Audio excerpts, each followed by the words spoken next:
এই রথটা এতটা সুন্দর এবং নিখুঁতভাবে তৈরি করা হয়েছে যে কেউ দেখলে কিন্তু তার দৃষ্টি আকর্ষণ করবেই।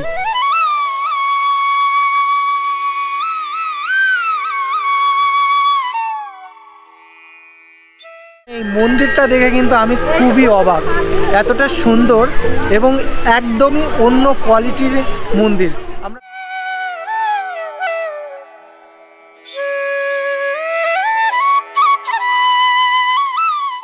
यहाँ से नहीं है, मुझे मंदिर बहुत अच्छा लगा। इतना अच्छा लगा ना क्या बोले, उनको इम्प्रेस हुआ कि फिर एक सेकंड टाइम आए फ्रेंड लोगों के साथ। इसका जो ब्यूटी है ना, सच बता रहे हैं, बैंडिल में सबसे बेस्ट मंदिर हमको यही लगा।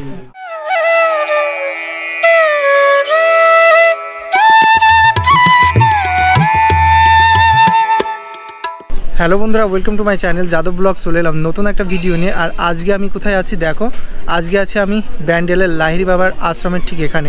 তো এখানে হঠাৎ কেন এলাম সেটাই তোমাদের প্রথমে বলি।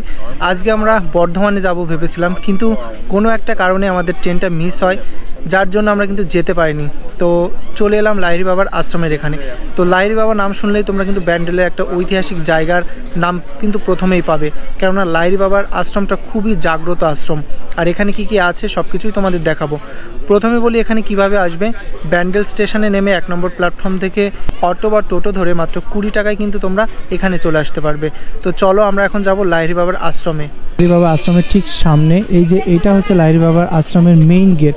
তো আমরা মেইন গেট থেকে এখন প্রবেশ করব। আর একটা কথা তোমাদের বলি, এখানে কিন্তু রেস্ট্রিকশন আছে, মানে সকাল 8টা থেকে 12টা পর্যন্ত খোলা থাকে, আর বিকেল 4টের থেকে সন্ধ্যা 8টা পর্যন্ত কিন্তু খোলা থাকে। তো এই টাইমের ভিতরে কিন্তু তোমরা এখানে আসলে পরে আসবে। তো বন্ধুরা, এইটা হচ্ছে গ্রাউন্ড। আর তোমরা জানো হয়তোবা এখানে কিন্তু পিকনিকও করে, মানে লাহিড়ী বাবার আশ্রমের ঠিকই সামনে কিন্তু অনেকে পিকনিক করে। অনেক বড় বড় যে বাগান আছে, এই বাগানে কিন্তু পিকনিক করে। লাহিড়ী বাবার আশ্রমে যেতে হলে কিন্তু জুতো খুলে যেতে হবে, মানে খালি পায়ে যেতে হবে। আর ওখান থেকে কিন্তু জল দেবে, সেই জল দিয়ে পাটাও কিন্তু ধুতে হবে। তো আমরা এখানে জুতোটা রেখে যাই, এখানে আমরা কিন্তু জুতো খুলে রাখলাম, বা এই সাইডেও তোমরা রাখতে পারো। তো এইবার আমরা ভেতরের দিকে যাব, মানে এই যে লাইনটা তোমরা দেখতে পাচ্ছ, লাইন ধরেই কিন্তু আমরা ভেতরের দিকে যাব। তো চলো ভেতরের দিকে যাওয়া যাক। আর লাহিড়ী বাবার আশ্রমে এখানে কিন্তু প্রচুর মানুষ হয়, সেটা তোমরা দেখেই বুঝতে পারছো। এখানে কিন্তু কিছু রেস্ট্রিকশন লেখা আছে, বা এখানে কিন্তু একটা চার্ট দেওয়া আছে, এই চার্টটা দেখে তোমরা কিন্তু ভিতরে প্রবেশ করতে। আমি ঢুকে পড়লাম লাহিড়ী বাবার আশ্রমের ঠিক মধ্যে। আর এখন তোমরা দেখতে পাচ্ছ ওই পাশে প্রচুর মানুষ কিন্তু ঢুকছে এর ভিতরে। ঢুকতেই কিন্তু একটা জিনিস মন আকৃষ্ট করলো, সেটা হচ্ছে এখানে কিন্তু প্রচুর গাছের যে চারা সেগুলো কিন্তু করা হয়। আর দেখতে পাচ্ছ রোডটা কিন্তু খুব সুন্দরভাবে ডিজাইন করেই কিন্তু করেছে। এই পাশে আর এই পাশে দুটো কিন্তু হাতি দিয়েছে, মানে হাতির একটা স্ট্রাকচার করেছে, সেটা কিন্তু দেখতে বেশ সুন্দর লাগছে। তো দেখো বন্ধুরা, এই মানে পুরো গ্রাউন্ডটা, পুরো জায়গাটা কিন্তু খুবই সুন্দর লাগছে। হাঁস আছে, ওইদিকে রাজহাঁস আছে, আর এইদিকে কিছু চাইনিজ হাঁস আছে, মানে হাঁস প্রতিপালন কিন্তু করা হয়। আর এইগুলো কিন্তু এখানে খুব সুন্দরভাবে মেইনটেইনসও করা হয়। তো দেখো এই পাশে অনেক গোলাপ গাছ আছে, ওই পাশে কিন্তু চারাও লাগানো হয়েছে। তো বেশ একটা সুন্দর পরিবেশের মাধ্যমে কিন্তু জায়গাটা উপস্থাপন করা হয়েছে, বা এই জায়গাটা কিন্তু করা হয়েছে। ভিতরে প্রবেশ করতে যেইগুলো আমরা দেখলাম তার থেকেও বেশি আকর্ষণ সেটা হচ্ছে চারিদিকে শুধু ফুলের সমাহার। এই জায়গাটা এত সুন্দর করে ফুল দিয়ে সাজিয়েছে বা ফুলের বাগান তৈরি করেছে, সেটা দেখতে কিন্তু বেশ চমৎকার লাগছে। আর গাছে কিন্তু এখন ফুল ধরে রয়েছে, দেখতে পাচ্ছি যে গাছগুলো ওখানে রয়েছে, সব গাছগুলোতেই কিন্তু এখন ফুল রয়েছে। তো দেখতে কিন্তু খুব সুন্দর লাগছে।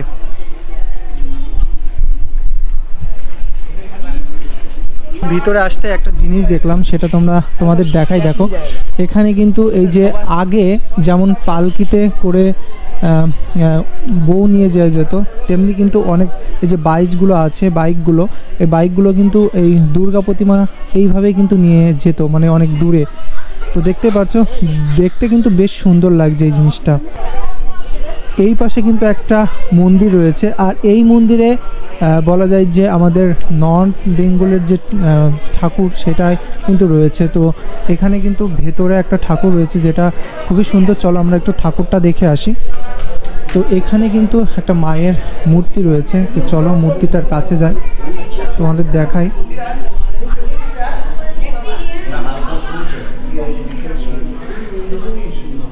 এই লাহিড়ী বাবার আশ্রম নাম শুনে কিন্তু অনেকেই মনে করবে যে এই লাহিড়ী বাবা আসলেই নন বেঙ্গল, কিন্তু না, ইনি কিন্তু বেঙ্গলেরই একজন ব্যক্তি, যার জন্ম হয়েছিল কৃষ্ণনগরের ঘূর্ণিতে, শ্যামাচরণ লাহিড়ী।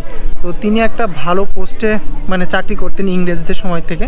তারপরে তিনি যখন ইংরেজদের কাছ থেকে অবসর গ্রহণ করেন তখন কিন্তু ধর্মের পথে চলে আসেন, আর তখনই কিন্তু তিনি একটা যোগের উৎপত্তি করেন, যেটা মাধ্যমে কিন্তু উপাসনা করা হয়। তো এমনই কিছু একটা ইতিহাস কিন্তু রয়েছে এই লাহিড়ী বাবার মন্দিরকে কেন্দ্র করে আর কি।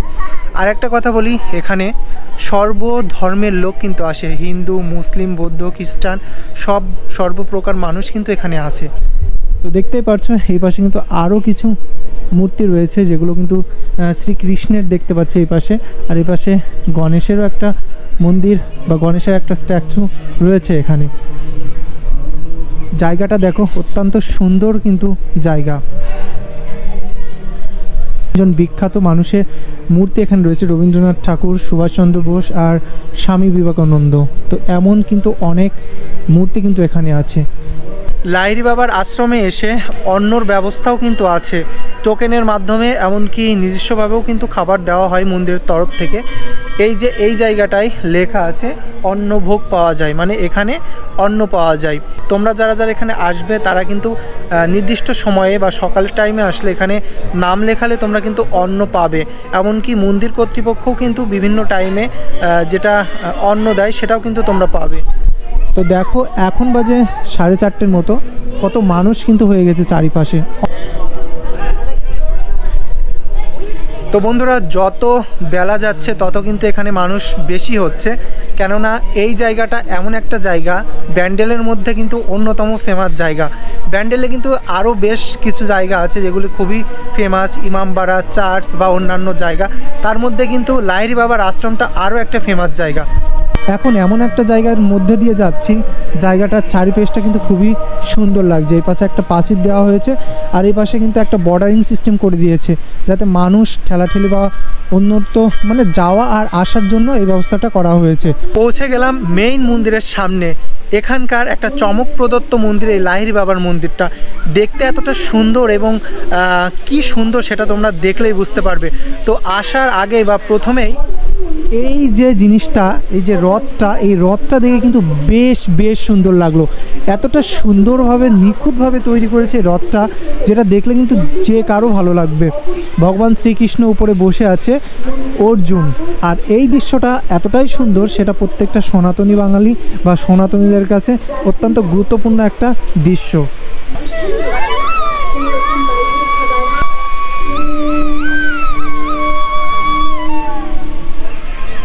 এখন তোমরা দেখতে পাচ্ছ যে লাহিড়ী বাবার যে মন্দিরটা, সেই মন্দিরটা কিন্তু আমার সামনেই রয়েছে।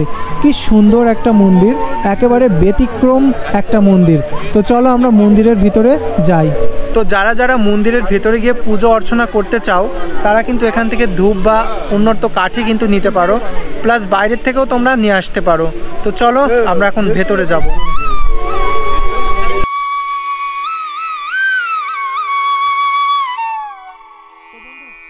আর ভেতরে প্রবেশ করতেই মানে এই মন্দিরটা দেখে কিন্তু আমি খুবই অবাক, এতটা সুন্দর এবং একদমই অন্য কোয়ালিটির মন্দির। আমরা বিভিন্ন সময় কিন্তু বিভিন্ন রকম মন্দির দেখি, এই মন্দিরটা কিন্তু একটু অন্য রকম, যেটা তোমরা দেখেই বুঝতে পারছো হয়তো।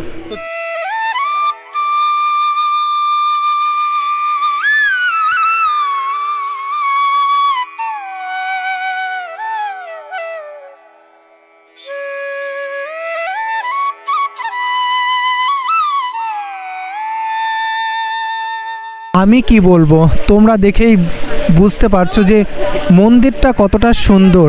মাঝখানের ঝর্ণা থেকে শুরু করে পুরো মন্দিরটা কিন্তু একটা পুকুরের মধ্যে, তো বেশ সুন্দর কিন্তু লাগছে। এই সাইড দিয়ে কিন্তু একটা রাস্তা করা হয়েছে, যেটা একেবারে মন্দিরের কক্ষে চলে যাচ্ছে, মেইন কক্ষে। আর মেইন কক্ষে আমি কিন্তু ক্যামেরা নিয়ে যেতে পারবো না, কেননা মেইন কক্ষে ক্যামেরা একেবারেই অ্যালাউড নেই। তো দেখতেই পারছো কতটা সুন্দর লাগছে এই মন্দিরটা। প্রত্যেক বছর বা প্রত্যেক দিন বলা যায় এখানে প্রচুর মানুষ হয় একটা নির্দিষ্ট সময়ে, বিশেষ করে বিকেলের সময়টাই কিন্তু বেশি মানুষ এখানে হয়। একদম নিস্তব্ধ নিরিবিলি একটা প্লেস, যেখানে আসলে তোমাদের মন কিন্তু একেবারে ভালো হবেই, একেবারে কনফার্ম।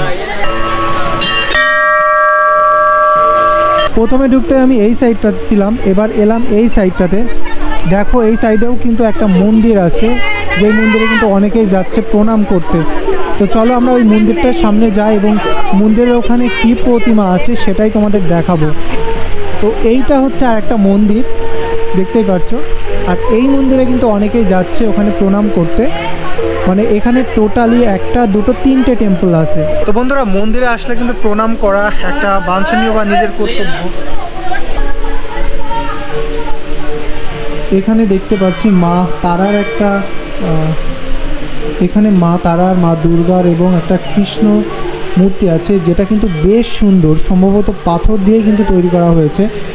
মন্দিরের উপর থেকে যেই দৃশ্যটা তোমরা দেখতে পাচ্ছ, এই দৃশ্যটা কিন্তু এই মন্দিরটারই দৃশ্য, যেটা কিন্তু দেখতে ভীষণ ভীষণ সুন্দর লাগছে।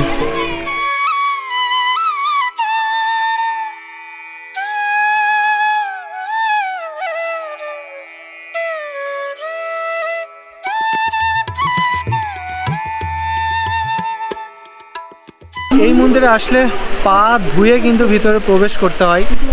তো দেখো এখানে কিন্তু সবাই পা ধোবে, মানে এইটা পেরিয়েই কিন্তু ভিতরে যাবে। পেছনে তোমরা যে গোল্ডেন কালারের একটা স্তম্ভ দেখতে পাচ্ছ, এটা কিন্তু অষ্টধাতুর একটা স্তম্ভ, যেটা আমরা শুনলাম। तो बेश बड़ो एक स्तंभ किंतु। कहाँ से आप लोग? बजेसर से। हाँ, बजेसर गेट बाजार। कैसे लग रहा है यहाँ पर? बहुत अच्छा लग रहा है। अच्छा लगा। हाँ, पहली बार आया?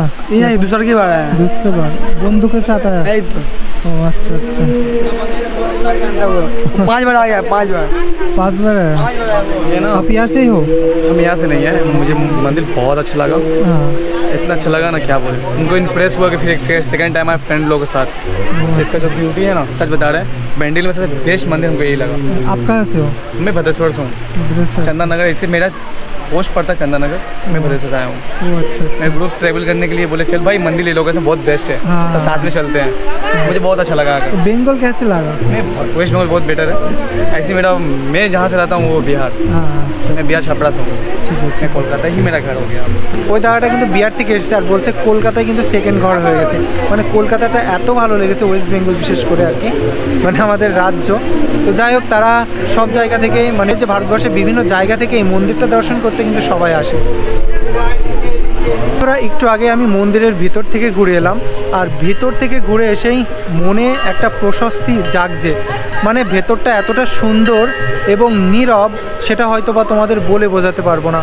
ভেতরের প্রত্যেকটা জিনিস কিন্তু একেবারে একটাই পাথর দিয়ে তৈরি করা।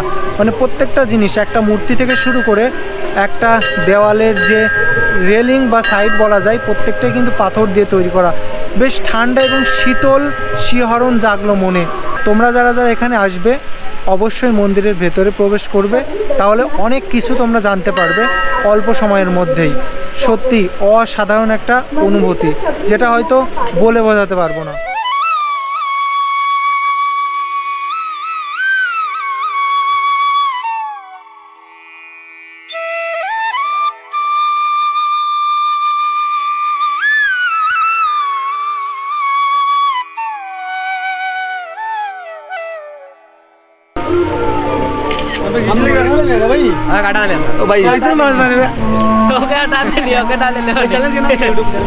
Jadav blogs, Jadav blogs. अभी हम Abhishek Sahu, nice to meet you भाई। थैंक यू भाई, सब्सक्राइब कर दे इसमें नया स्टार्टिंग में भाई। তো দেখো বন্ধুরা, এই দাদারাও কিন্তু এখানে এসছে। তো আগেই বললাম, দাদারা কিন্তু খুব সুন্দরভাবে এখানে টাইম স্পেন্ড করছে। তো যাই হোক, তাদের সাথে কথা বলেও ভালো লাগলো। তো কেমন লাগলো এই লাহিড়ী বাবার আশ্রমটা ঘুরে? অসাধারণ গাইজ লেগেছে এই মন্দিরটা আর কি। আর যারা এই লাহিড়ী বাবার আশ্রমে আসোনি, আমি সাজেস্ট করবো তোমরা একবার হলেও আসো। আশা করি এই মন্দিরটা তোমাদের অনেক অনেক ভালো লাগবে। আর এই মন্দিরে কিন্তু প্রচুর কিছু আমাদের শেখার আছে আর কি। বন্ধুরা, তোমাদের সব কিছু দেখালাম, কিভাবে আসতে হবে, কি দেখবে এখানে। সত্যি মানে মন্দিরটা আমার কাছে বেশ সুন্দর লাগলো। তোমরাও যদি আসো তোমাদের কাছেও বেশ সুন্দর লাগবে। কেমন লাগলো ভিডিওটা অবশ্যই জানিও। ভালো লাগলে লাইক, কমেন্ট এবং অবশ্যই আমার চ্যানেলটা সাবস্ক্রাইব করো।